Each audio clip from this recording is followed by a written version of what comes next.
SwoleBenji here. Today I'm giving you the updated starting guide for Lost Ark. This is for anyone who has never played Lost Ark, and this is for anyone who wants to actually start playing this game. And what this guide is going to talk about everything that the current guides on the internet do wrong, because most of those guides were made for the launch of Lost Ark, where the game has been out a few months now, so a lot of the information in those guides are either out of date or irrelevant because they were built around speedrunning content to get as rich as possible early on. But that is no longer the case. You can't do that. So I'm going to go over exactly everything that you, a brand new player who has never ever played this game before, should do step by step the entire way so that you have the most efficient play time possible, so that you don't waste any of your time doing crap. So let's get right into it with the server selection, because this one is very important.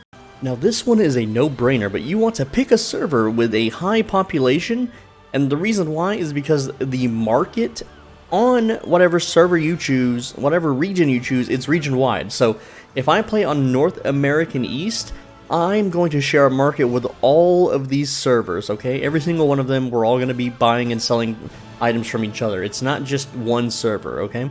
Now, why I tell you to pick a high population server is because you will be matched against other people in your region, okay? Now, as far as North America goes, North America West has far less players in the game than North America East. So even if you do live on the West Coast, you might have 30 or 40 ping difference if you play on East, but you're going to have way more people to play with on East. And obviously, you want to play with people whose language that you speak. So if you speak English, you want to play on North American East and Europe West. Whereas if you speak other languages, you would want to play on Europe Central and South America, respectively, because otherwise you're not going to be able to communicate with people. Alright, so when you make your first character, you must realize that this character that you make will not be your main.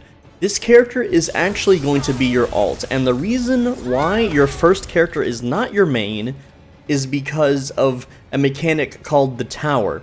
In this game, there is a tower with 50 levels. It's kind of like a puzzle fighting thing that you have to do, and your very first character that goes through that tower will not receive crafting upgrade rewards. They will instead receive other rewards. So all you want to do is your very first character is not going to be the one that you're going to be pushed to tier 3. It is a character that you're going to be pushing for many other things, which I'm going to go over right now, as well as which character that you should play out of this list for your first character.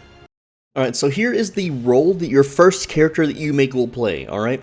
So your character is going to stack virtue points, which are things like charisma, courage, and stuff like that, which is used for the rapports, or rapports as I say, for the NPCs to get rewards, because those are not entirely roster bound. What a roster is all of your characters on the same server. You don't want to go make multiple characters on different servers. You want to play on one server, by the way.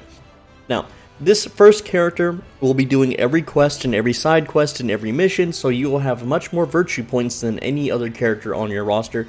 So this is the character that you're going to run around the world with and talk to them girls, if you know what I mean. Now, I talked about this one already, but this character will be completing the tower both in tier 1 and tier 2 so that your main character can progress much faster with more crafting materials. This is where most players, including myself, messed up when making their first character and playing this game. Now, your first character is not your main, and therefore you will not waste island crafting, upgrading, honing materials on your first character. Your first character will simply complete the missions and then put it in your storage so that your other characters can take advantage of it. Do not, under any circumstances, use those items until you are certain that you have the character that you want to play, alright? Also, as your first character, it should be something that can move fast so that you can progress faster. It should be tanky. It should have a very high DPS, or damage per second, allowing you to clear very quickly. It also should be self-sustaining, which means it should be able to heal itself or use potions on the cheap and not require the expensive potions. It should also not cost much to gear and upgrade, and it should be very easy to play. Finally, you're going to push this character into tier 2 so that when you make alts, you can push them through tier 1 faster to discover which character that you want to actually play and not be, you know, have a sunken cost on a character that you no longer enjoy playing. So let me tell you what character that you should pick as your first character, alright? So my number 1 choice is going to be the Berserker, and let me tell you why, okay? So you pick the Warrior class, and at the start of the game, you will be able to pick Berserker, Gunlancer, or Paladin. The reason you want to pick Berserker is because it is one of the fastest early game characters for movement speed. This character will have 15% movement speed over anyone else very early on in the game. It does very high DPS compared to almost everything else in the game. It's only beat by 2 other classes, okay? So this is rank 3 in DPS, rank 1 movement speed. It is tanky, and it's self-sustaining. It has a full heal every 30 seconds through an in-game mechanic. It is very tanky, and it is pretty darn easy and smooth brain to play. The only downside is that if you're doing raids, it does have a few animation locks, which means you can't move out of harm's way until you finish the animation, alright? That's the only real downside to the Berserker. Now, you don't actually want to play a support class, so if you pick Mage, Mage is another good choice if you play the Sorceress. This is the highest current DPS character in the entire game. You will be able to smash through content incredibly fast, and it's pretty mobile for the most part. Now, Bard is great for group play, but around late tier 2, your damage completely falls off, and you will not be able to progress the tower without overgearing for it, sadly. So don't pick Bard. The martial artist classes, they don't really have much DPS until you hit tier 3, especially Soul Fist. So avoid any of these as your first progression character. They are fun to play, and they're pretty cool, but they are not something that you should pick as your first character.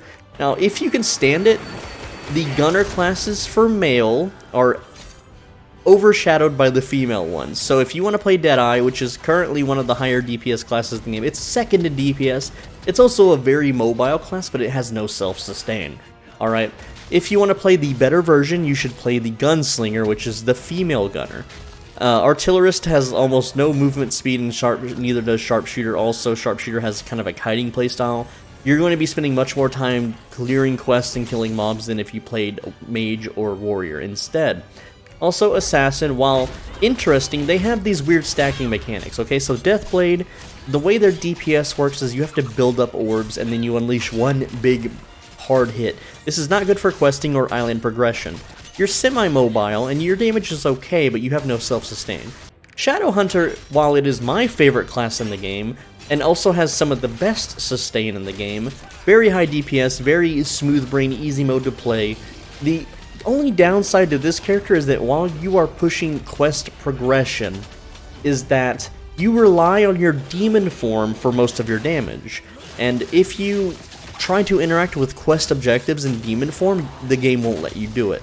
And it does take a little bit of time to build back up into your demon form. So using Shadowhunter for questing and island progression is not nearly as good as using a Berserker. And that is the first character that you should pick. Once you make your character, make sure that you do every single quest you can find. And the reason why is because of the rewards you receive. You will receive huge experience rewards. And this game, you soft cap at level 50, but technically the level cap is 60.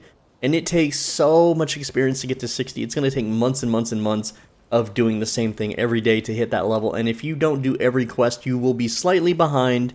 Alright, now, another reason to do every quest is the rewards. Because this is going to be your first character, you're technically your progression character.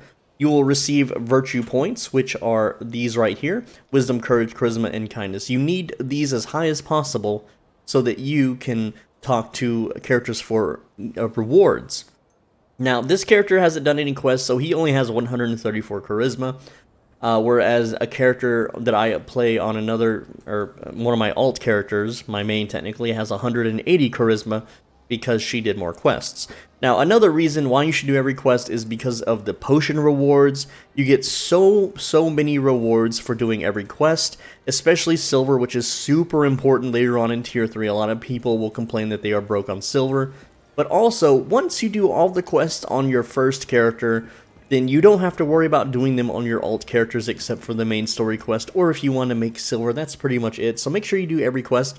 The reason why a lot of guides, when this game launched in the West, told you to skip all quests except the blue and yellow ones is because their goal was to speedrun to tier 3 as fast as possible to take advantage of the market to profit as much as possible off whales. That opportunity has passed. That is not something you can do anymore.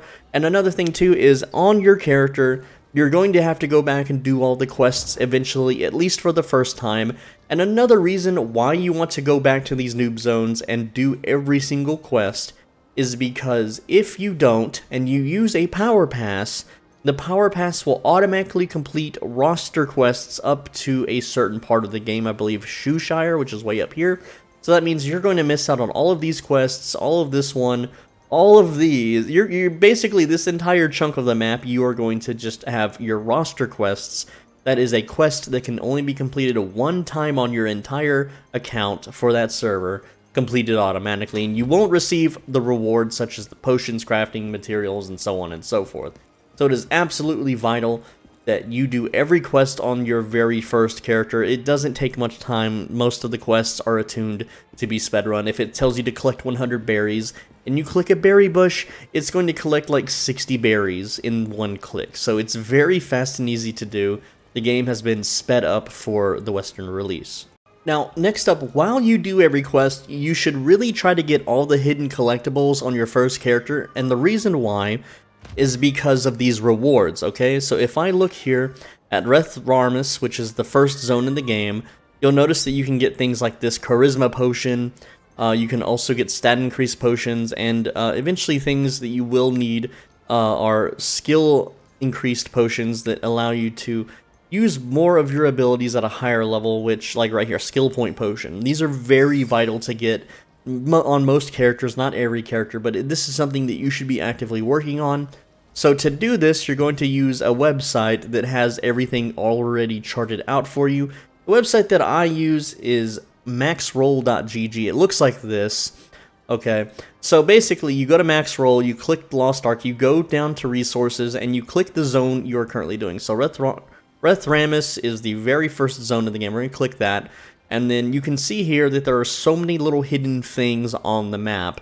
Now, this map isn't actually showing every single collectible. This is just showing everything that you need for your adventurer's tome in order to complete it, right? So you have hidden quests, you have all sorts of fun things here. So make sure that you go as you progress on your very first time. Use a website like this to make sure that you get everything done so you never have to go back and do this ever again, because it becomes a real drag later on, and depending on how deep you get into this game, you may not ever have time to do this. If you want, you can skip the Makoko seeds since that's all just kind of fun stuff. You don't really get character stat increases from this, so but do everything else because that is how you complete your adventurer's tome. Real quick, I want to interject that just go ahead and give the video a like and leave a comment too, then come right back to it. I don't put ads in these videos. I don't have sponsored things to shill. I'm not trying to sell you balding medicine or an auto battler cell phone game. So please help me out. Just leave a like, leave a comment. I really greatly appreciate it. And I also want to say one more thing. Another reason to play Berserker is not only because they are the faster moving character, that also makes them the best gatherer in the game. I have videos on my channel that explain all this, so go ahead and check those out as well. Now this one is very important, if not one of the most important parts of this video, is that you should save all of your quest rewards that involve upgrading characters or spending currency. So let me give you an example. I have 92 High Seas coin chests, okay? It would be so easy to bust all of these open into sun coins and then convert them to pirate coins. That would put me months behind. I would have to spend months of doing seafaring missions in order to earn Scriptum coins, Giena's coins, Arcturus's coins. Do not brick your account by spending these chests. Absolutely do not ever do that. Save them. And another reason too to save things like this and crafting chests like this and upgrades and engravings is because of how the market moves, okay? You should save everything of this sort and not bust it open until you absolutely know which character you want to upgrade to tier 3 first. Do not spend these on just random characters. I spent all of my island chest upgrades on a bard to get to tier 2 and then realized that I have no one to support or play with, and that bard's damage really falls off late game. So that character absorbed all of my island upgrade materials, and I've been playing catch up ever since. I am literally a month behind other players because of this. So do not make that mistake. Save these kinds of chests that have upgrade materials in them. Put them in your roster storage. Again, your roster is across all of your characters on the same server. And once you figure out which character you absolutely love to play and enjoy, then spend those chests upgrading that character first. Alright? Alright, let's talk about Cash Shop must-haves. These are things that you should be working towards or buying once you're able to convert gold to crystals, or if you just have real money to spend. Alright, so you want to go to Mounts and Pets, and the very first thing you want to buy is the ship skin Hermida's Song. Alright, buy this because this will dramatically speed up your sailing. It makes you sail automatically, it makes you recover sailing fast, sailing speed bar, whatever it's called, much quicker. It's extremely cheap as far as crystals go. And this thing will also give you resistance to your ship, which is an absolute must-have so your ship doesn't break down when doing missions. Something you should absolutely always buy. Now, I have a video that covers this entire topic on my channel, so just search it up, check it out. It's worth watching. It's very quick and snappy. Other than that, once you decide way later on, probably after your first month of playing, what you want to focus on, either your rapports or gathering or whatever, that's when you would go here, not there, that's whenever you would go back to the home page and you would buy stuff from the Mari shop. There's things here you should absolutely not buy and things that you should buy. Again, I have a video that covers all of this, so go check that out. I'm not going to explain it here, but essentially, you just want to focus on one thing. Unless you just have lots of money, then you can focus on everything at once. Next up is making alts to discover who you want to main, as well as pushing your progression faster with alts. So, once your first progression character is basically stonewalled in upgrades, so like say I need to push this character here to item level 600, let's say it was my first character, and I'm going to go ahead and start honing here. 60% chance, I'm going to make that 80% chance because I have the materials. Did I get it? I did get it. Alright, but now you can see that I am out of Harmony Leapstones. Now, assuming that I'm not a pay-to-win person, I don't have real money to go into the cash shop and just buy this, the only other way to get Leapstones is either wait until tomorrow, waste island rewards on this character that I'm not sure I want to play, or I can use alt characters to do their dailies, which will give me tradable Leapstones, which I can mule to this character to push progression faster. But there's another reason too that you want to make alt characters. Alright, and the reason why is that each of these characters has 3 Una dailies, which are a daily quest you can do to build rep and gain rewards through the game. And because each character that you have on the same server allows you to do 3 of those, you can push your reputation much faster.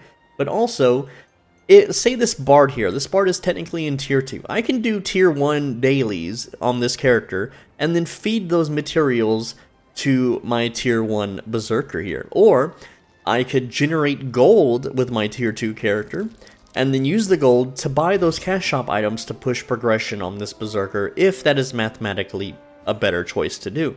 But with 6 characters, they can all funnel one character until that character is tier 2, and then once one character reaches tier 2, you can upgrade things at your stronghold, which will allow your honing chances to be much higher for all of your future characters while in tier 1.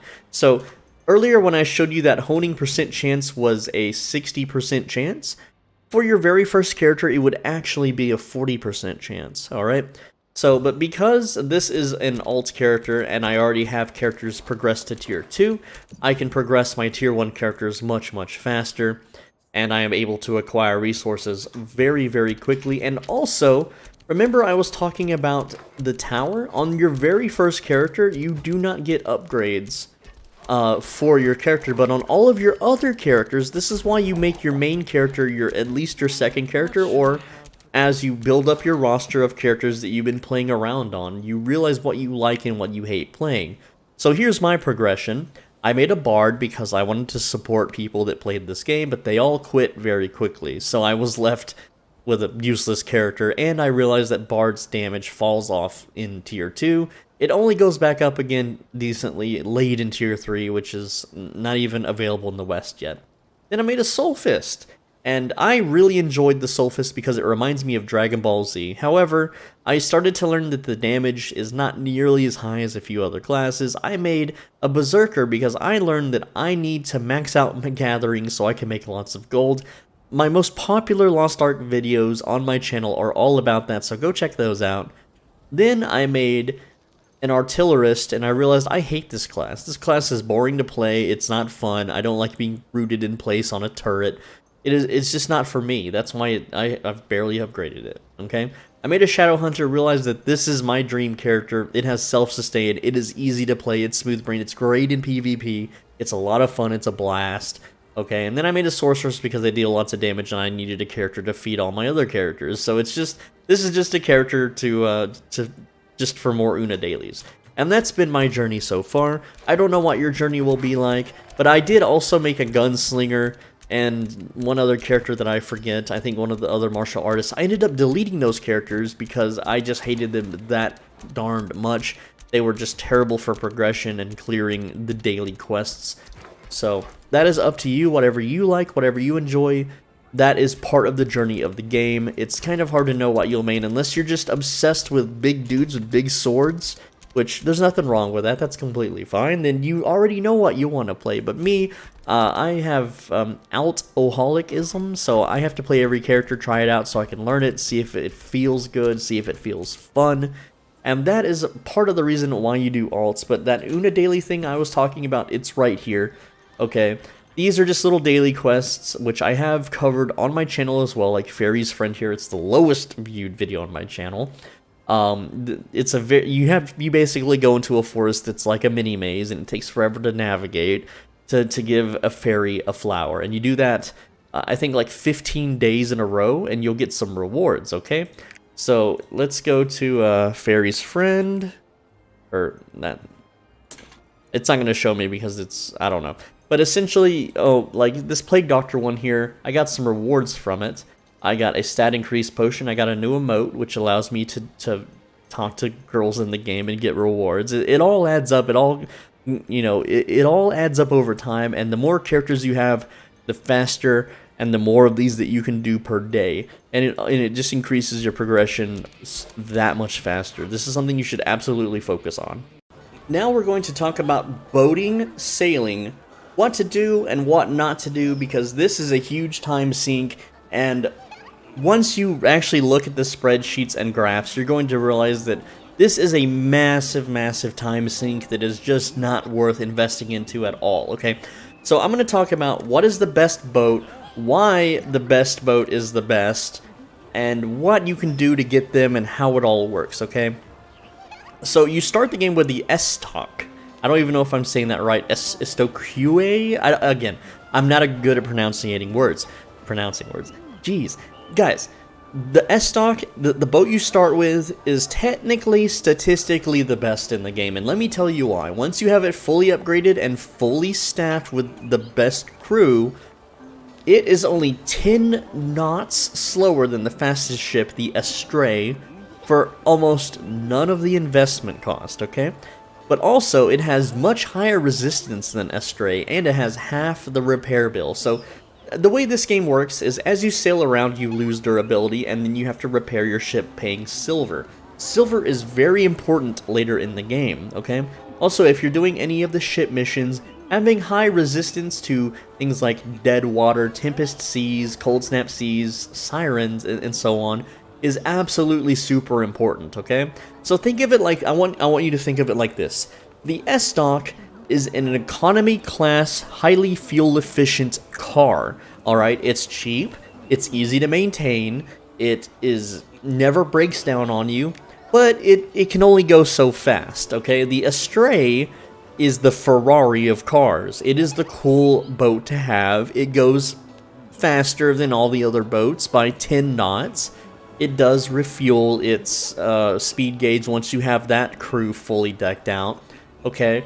But by the time it takes you to fully upgrade your S-Stock, it will take 10 times or more, especially in resources and time investment, to have the same thing with the Astray. But the Astray will drain your silver more through repairing your ship because it costs nearly twice as much to repair, and you have much less resistances. So if you're doing co-op missions, sure, you can sail around slightly faster to catch a squid or a whale or something in the ocean, a little bit more than someone else, but all of those are co-op missions anyway. You can literally just sit there AFK and still get rewards, okay, which is technically a meta that I don't want to share right now. But the Astray, the only reason you would ever have it is if you're just rolling in silver, you have nothing else to do, and you want to get to one island to another barely faster at double the cost. There is no reason to ever bother through the massive grind that is to get the Astray over just upgrading your stock. And the other ships don't really have much in comparison either. White Wind, it's weaker. Strumbelcher, you need it for a story quest and then you'll never use it again. The Eurus, slightly faster, but again, there's no reason to upgrade this because of the S-Stock resistances are unmatched. The resistances you get on S-Stock with the right crew, because crew members are, some of them will only sail certain ships, right? So let me see if I can show you right now. Like Berold here, he will only sail in the Eburn's Wound ship, and I'm going to talk about him too. He's very important to talk about. But there are certain characters, I don't have them unlocked, obviously, but once you do, the S-Stock crew is your all-around best bet.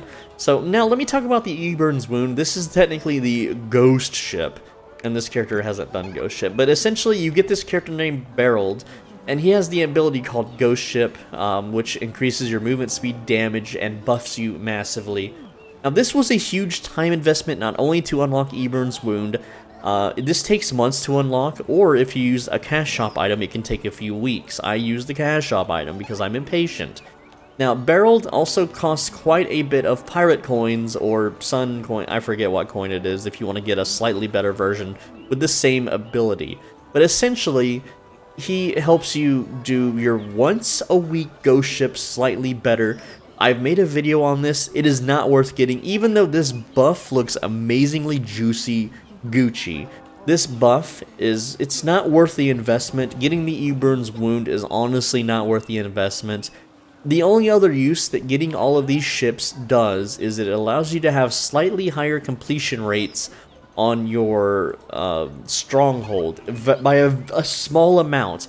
Not using the proper ship in a stronghold expedition is like maybe 5 to 10% at best. Again, Smilegate actually originally wanted to make the sailing much more difficult than it currently is, but people were complaining, so they made it easy mode. And that's why the very first ship in the game with the right crew is still technically the best overall ship in the game. You lose 10 knots over the Astray, but the resistances are so much higher. If I could go back, I wouldn't have wasted any time unlocking these ships. I would just dump it all into S-Stock and be done with it. So please learn from my mistakes. Next up is trade skills. I'm going to tell you right now why you should focus everything you have, all of your life energy, into foraging. Here's why. At level 30, you unlock something called Green Thumb. This is going to essentially double your yield, alright, at a slight work energy cost, okay? But once you have enough platinum tickets with level 30 foraging, you can make oodles and oodles of money. The highest viewed videos on my channel cover this topic extensively, okay? Now, the reason why a lot of other YouTubers and guide websites tell you to go excavating first is because on a brand new launch, in a brand new zone, on a brand new server, excavating will help you slightly increase the speed at which you can upgrade and hone your equipment, okay? Because excavating at higher levels allows you to get items that will increase your honing percent chance. It's a consumable, so that you can push to tier 3 faster. That is the only reason all of those guides tell you to go excavating, but because this game has been out for months now, foraging is the absolute way to go. And another reason why you would go foraging is simply because on the market you can go to trader and you can go to all, and we're going to see what the lowest price items are versus the highest priced items. So right now the highest priced items on the market are flowers. This is from foraging. Then you have relics, which are barely half as much, okay? Now flowers on Korea and Russian servers are up to 250 gold per a bundle of 100. At one point in North America East, they were up to 150 to 200. It's been dropped down because of a botting epidemic. But regardless of that, it is still the highest earning thing you can harvest for the lowest amount of work energy spent. You may think timber here is good, but cutting trees takes far more energy and far more time than harvesting flowers. I can harvest a flower once I have Green Thumb activated in 0.7 seconds and earn double the amount of chopping a tree that would take me upwards of 10 seconds. Alright? But not only that, I would spend far more life energy on the timber, meaning that my overall earnings throughout the month are much smaller. So this is not something you should focus on. Now, other than the lowest cost items here, most of this is due to bots and botting, alright? And yes, the green flower is way down. Again, this is all due to botting. Pearls and red flesh fish used to be much more, and now, again, the bots kind of ruin those markets. But that's why you should focus solely on foraging up to level 50. Level 50 is the cap. Once it's level 50, you can spend your energy on other activities. But until it's level 50, keep pumping that foraging. Finally, you should use your time wisely when playing this game. Yes, you could do a ghost ship once a week, or you could do field bosses, chaos gates, and adventure islands. However, it might be worth more of your time to just log onto an alt and do your daily chaos dungeons and guardian raids, because it really depends on what kind of content you want to push and what kind of items that you want to work towards getting. Alright? Now, I would say the ghost ship isn't super worth it due to the time investment it takes to sail out there, do the fight, waste the plumes, but it could be beneficial to you earlier on, whereas once you're more established, it's not that important. Same goes for field bosses and chaos gates, though you could get some good rewards in chaos gates. The time to travel there and do the chaos gate could just be better spent elsewhere. I know not everyone is like me and can play this game for 19 hours a day and doesn't have a job. Honestly, if I had just even a part-time job, I don't think this game would be worth playing, because it would just eat up all of your time. Outside of it, you would have no time for, like, I don't know, getting a girlfriend or going to the gym or having a life of that sort. So that's why you should really spend your time wisely. I think having 6 characters, which you could have more than this if you wanted, doing dailies on all of them, which eats up about 4 to 6 hours depending on your luck with groups, is more than enough to progress to tier 3. Once you're there, you can just focus everything on that one character, and the rest can kind of become dead weight. It's absolutely up to you what you want to do in this game. And finally, guys, as a new player, don't get too invested over the advanced stuff, okay? So there's things like your card catalog, which is a very end-game activity. Getting this set up, and I guess this character never had a card catalog, oops. But the point is that don't worry too much about this until you are late into tier 3, okay? It's not worth fretting over, it's not worth stressing about. Same thing goes for your rapports. Don't worry too much about that kind of stuff either, okay? Just do rapports of what character that maybe you fancy or the rewards that you want to get. You don't have to follow some guide, just... Like, if you want to get the Estray ship, even though I told you not to, go ahead and get Blackfang's rapport all the way up. It's going to be a long journey, though. It's quite the ordeal, and it's very time-consuming. But if that's what you want to do, then go for it, man. You know, don't let other people tell you to do this or that.